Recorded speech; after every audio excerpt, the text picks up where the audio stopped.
नेहमीपेक्षा वेगळं, चटपटीत, पौष्टिक असं काहीतरी खायचं असेल तर चपातीच्या पिठाचा एक गोळा तयार करून अशा पद्धतीने त्याची पातळ अशी चपाती लाटून घ्यायची. यावरच थोडंसं तेल लावून घ्यायचं. तेल लावून झाल्यानंतर घरामध्ये आपल्याकडे कोणत्याही प्रकारचं आवडीचं लोणचं असेल, त्या लोणच्याचा रस म्हणजेच खार आपल्याला यावर लावून घ्यायचं आहे.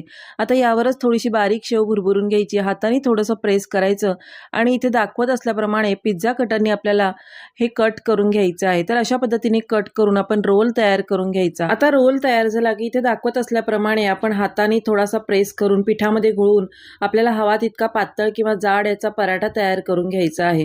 तर अशा पद्धतीने आपण हा मस्त असा पराठा लाटून घेतलेला आहे. आता मध्यम ते मोठ्या आचेवर खरपूस असा पराठा तेल किंवा तूप लावून तुम्ही शेकवून घेऊ शकता. तर इथे मी तेल लावून हा पराठा खरपूस असा दोन्ही साईडनी शेकवून घेतलेला आहे. अशा पद्धतीने आपला नेहमीपेक्षा वेगळा, चटपटीत, पौष्टिक आचारी पराठा तयार झालेला आहे. हा तुम्ही भाजी किंवा कोणत्याही चटणीसोबत सर्व्ह करू शकता.